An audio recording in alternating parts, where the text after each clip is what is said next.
안녕하세요. 저는 20대 후반 여자입니다. 어쩌다 보니 이곳에 사연을 신청하게 되었어요.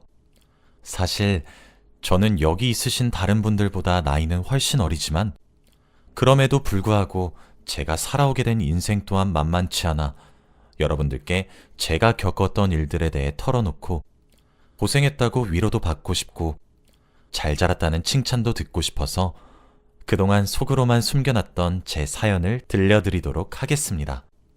저는 밑으로 나이 차이가 꽤 나서 이제 막 성인이 된 남동생이 하나 있습니다. 제가 성인이 되고 나서 거의 키우다시피 했어요.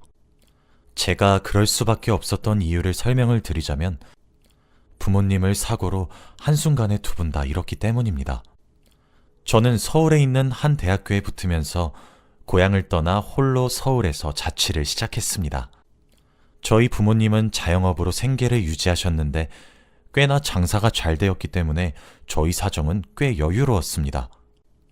그러던 도중 술에 만취한 트럭 운전자가 저희 부모님의 가게에 들이박는 사고가 발생했고 가게를 청소하고 계셨던 어머니는 그 자리에서 바로 즉사하셨고 트럭이 빠르게 다가오는 것을 보고 어머니를 구하기 위해 자리를 뛰쳐나온 아버지는 크게 치이셨고 바닥에 처박혔습니다. 다행히 제 남동생은 학교에 있었던 시간이라 사고를 피할 수 있었지만 그게 다행인지는 잘 모르겠습니다. 모르는 번호로 전화가 걸려오면 저는 원래 받지 않았는데 그날은 왠지 몰라도 전화를 받게 되더군요.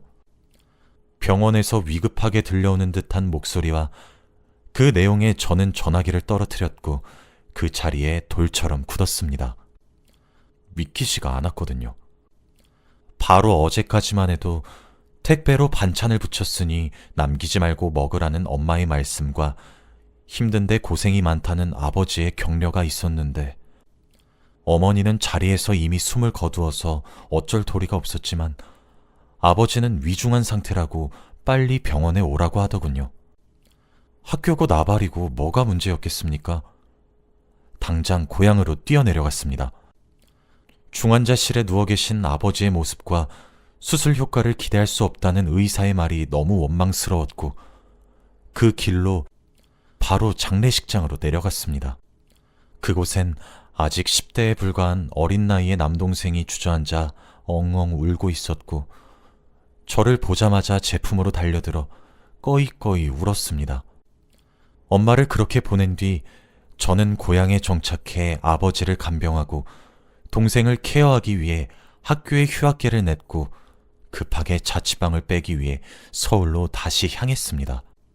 일주일도 되지 않는 짧은 사이에 믿기 힘든 일이 너무 많이 생겼더군요. 자취방에 도착해보니 며칠 전 엄마가 붙였다는 반찬이 담긴 택배가 문 앞을 가리고 있었습니다. 보낸 사람 이름에 저희 어머니의 성함을 발견한 순간 차마 꾹꾹 눌러 참고 참으며 삭혔던 눈물이 펑 하고 터졌고 꺼이꺼이 울었습니다. 다행히 초봄이기도 하고 안에 있던 드라이박스 때문인지 반찬이 상하지 않았더군요. 이삿짐 센터를 불러 대충 짐을 꾸려 언제까지 가져다 달라고 한 뒤 급하게 방을 뺐고 그 반찬들은 그대로 들고 고향으로 다시 내려왔습니다. 냉동실에 엄마의 반찬을 넣고 집을 둘러보니 정말 딱 죽고 싶더군요.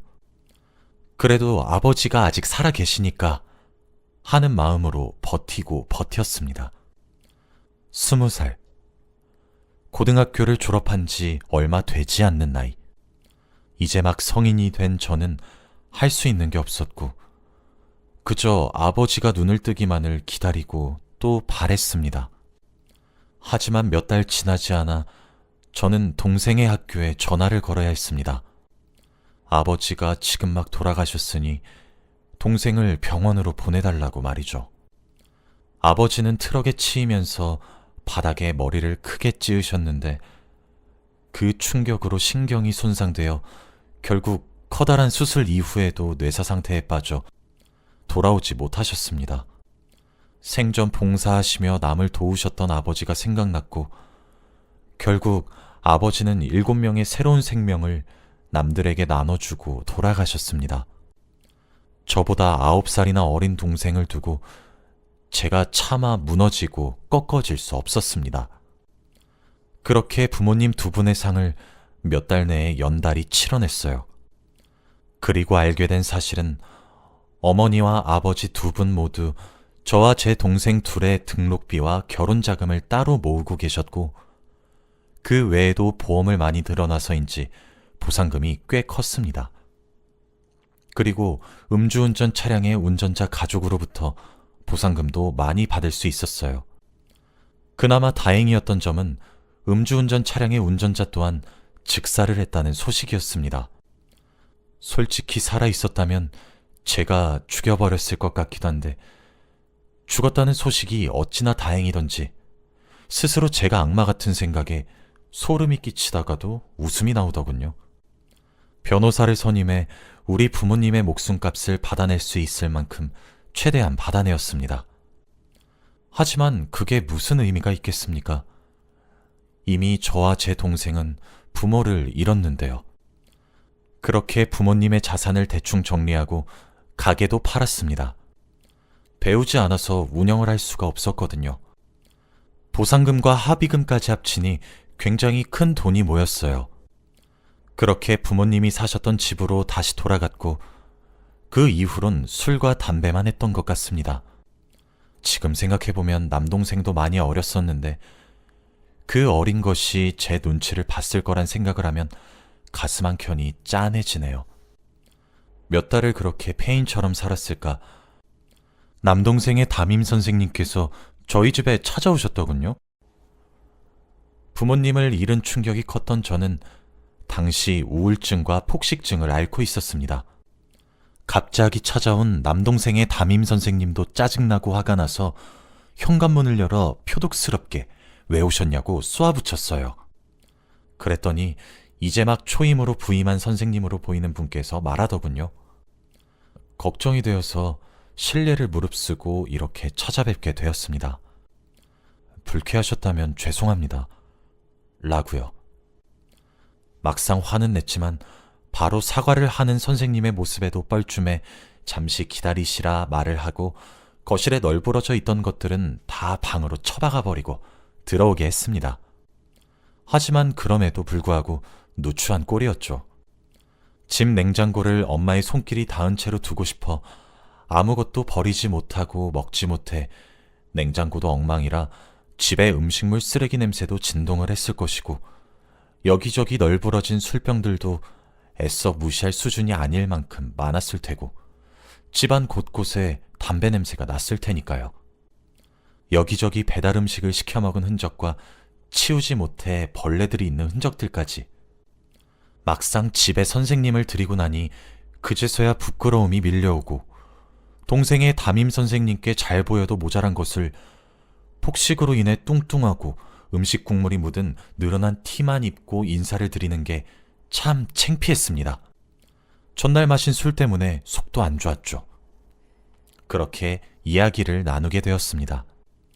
담임 선생님이 제게 한 이야기는 충격적이었습니다.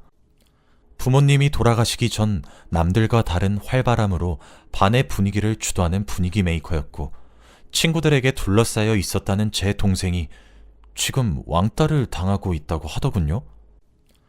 매일 술과 담배 냄새에 찌든 옷을 입고 등교해서 처음엔 아이들이 슬슬 피하는 정도였다면 이제 잘 씻지도 않은 냄새도 나서 따돌림을 당하고 있다고요. 그러니 누나분께서 힘을 내시고 일어나셔야 된다고 진심으로 호소하시더라고요. 전화로 말씀을 드리기 위해 여러 차례 연락을 드렸으나 받질 않으셔서 이렇게 왔다고, 죄송하다고 사온 토마토 주스를 건네던데 그제서야 동생의 모습이 보이더군요. 동생은 자신 때문에 담임 선생님이 와서 누나가 화가 났다는 생각이 들어서인지 주눅이 든 채로 고개를 푹 숙이고 담임 선생님 뒤에 숨어 있더라고요. 떡진 머리와 꾀지지한 모습과 축 처진 어깨. 제 눈치를 슬금슬금 보는 동생을 보니 그제서야 정신이 차려졌습니다. 생전 처음 보는 동생의 담임 선생님을 붙잡고 처음으로 그렇게 토해내듯 눈물을 흘렸던 것 같아요. 동생도 따라 울었죠. 담임 선생님도 함께 울어줬고 절 위로해 준 것 같아요. 힘들지만 동생을 생각하셔야 되지 않겠냐고. 이제 이 아이에게는 누나가 전부라고요. 그리고 그날부터 저는 힘을 냈습니다. 그렇게 밖을 나가보니 계절이 2개나 바뀌어져 있더군요. 부모님을 잃은 지 반년이 지났더군요. 사실 저는 좀 더 부모님과의 추억에 빠져 살고 싶었습니다. 하지만 동생은 챙겨야 되겠더라고요. 그렇게 21살을 앞둔 어느 겨울날, 저는 집을 대청소했어요. 가슴 아픈 일이었지만 상한 반찬들은 다 버려야 했어요.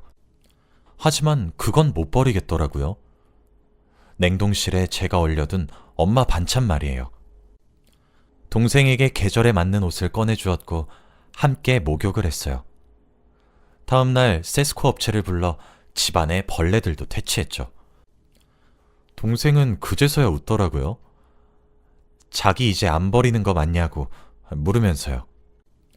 그제서야 제가 슬픔에 빠져 어린 동생을 학대했다는 것을 알게 되었습니다.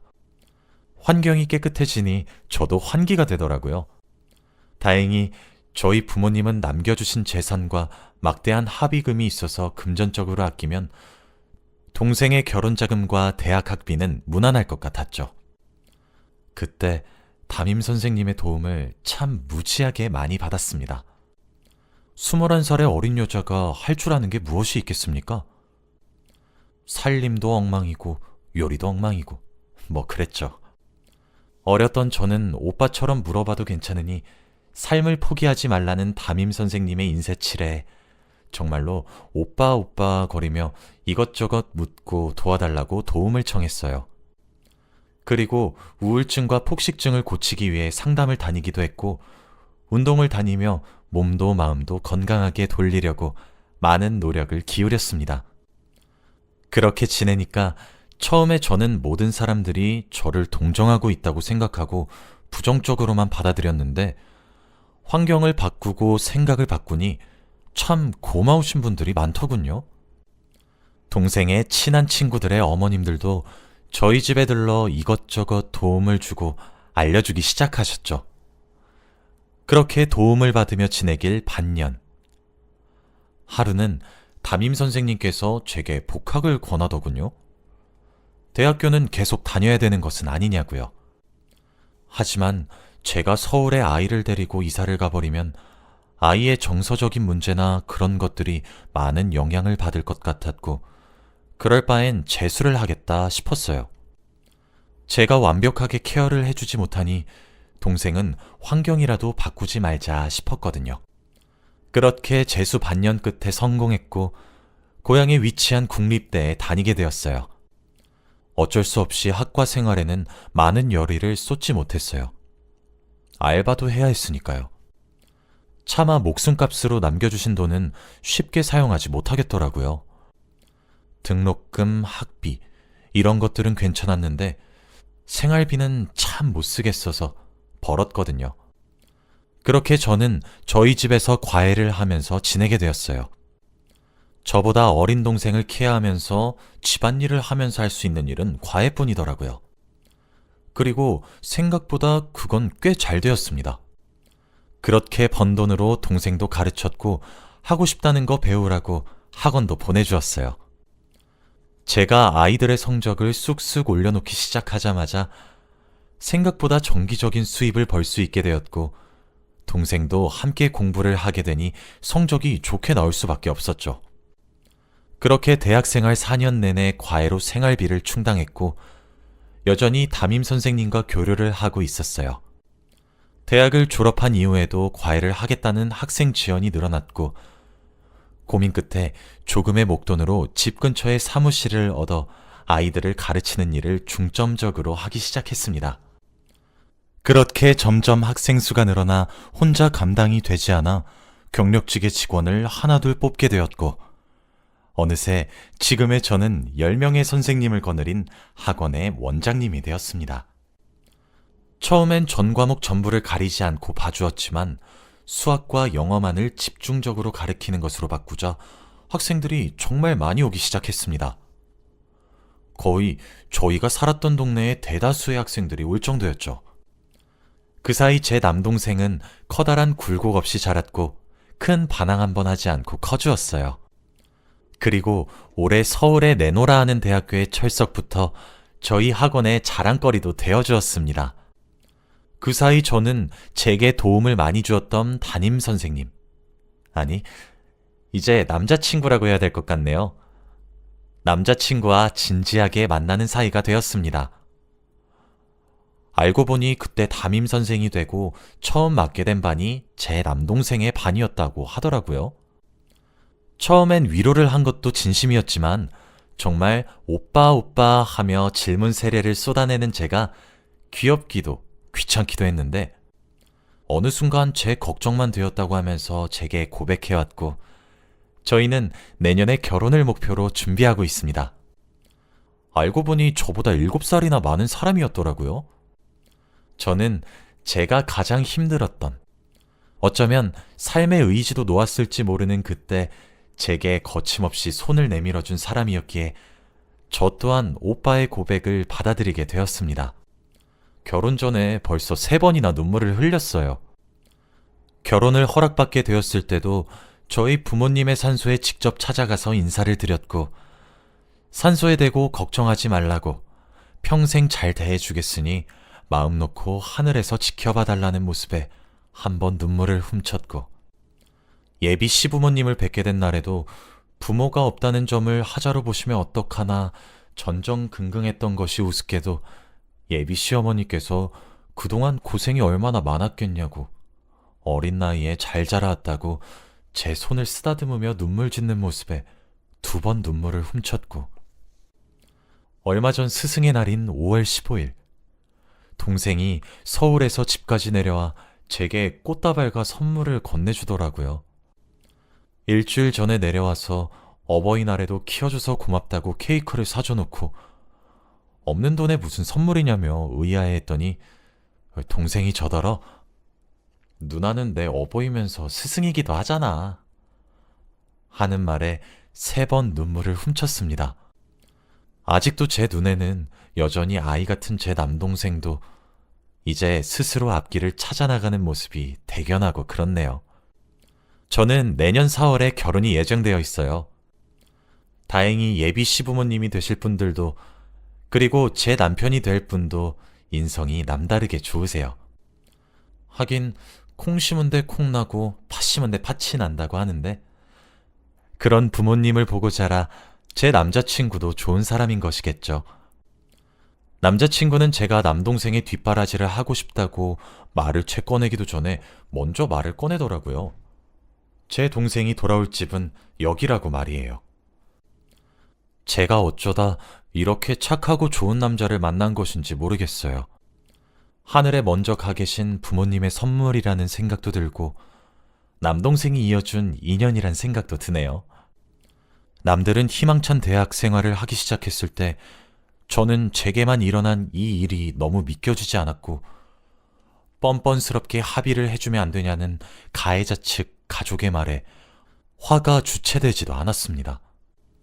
결국 금전적으론 이득을 얻었지만 그 이득을 얻은 대가로 부모가 없어졌다는 것은 큰 상실이었죠. 저는 챙겨야 할 어린 가족이 남아 있었기에 남들보다 훨씬 더 일찍 홀로 서기를 시작했고 그 과정에서 수도 없이 무너지고 힘들었고 막말로 때려치우고 어딘가로 도망가고 싶었던 적도 수도 없이 많았습니다. 그럴 때마다 돌아가신 엄마 아빠가 얼마나 보고 싶고 그리웠는지 몰라요. 하지만 그렇다고 해도 동생 얼굴을 떠올리면 도망치고 싶다가도 정신이 차려지더라고요. 지금은 다행히 좋은 사람들을 만나게 되어 지금 이 정도의 사회적 성공을 거둘 수 있게 되었습니다. 그리고 그 좋은 사람들 덕분에 제가 포기하지 않고 나쁜 길에 빠지지 않았다는 생각도 듭니다. 그래서인지 저는 아직도 세상은 따뜻하고 살만하다고 생각이 많이 듭니다. 제가 제 이야기를 보낸 이유는 제 이야기가 어떤 이들에게 희망이 되었으면 하는 마음 때문입니다. 지금도 말 못할 슬픔과 감당하기 힘든 현실에 주눅들고 어딘가로 훌쩍 도망쳐버리고 싶은 사람이 분명히 있을 겁니다. 정말 뻔한 말일 수 있겠지만 그런 분들께 하고 싶은 말은 조금만 더 버티라는 말입니다. 조금만 더 해보세요. 분명 하실 수 있을 거예요. 저도 제 인생에 볕들 날이 올 줄 몰랐고 묵묵히 앞만 보며 헤쳐나가기 바빴어요. 그런데 어느 순간 정신 차려보니 이미 볕을 보고 있더라고요. 그러니 제 이야기가 그런 사람들께 도움이 되었으면 좋겠다는 마음으로 이렇게 글을 썼습니다. 제 살아온 인생 이야기를 들어주셔서 너무너무 감사합니다. 여러분들도 행복한 하루 되시길 바라며 이만 글을 줄이겠습니다. 감사합니다.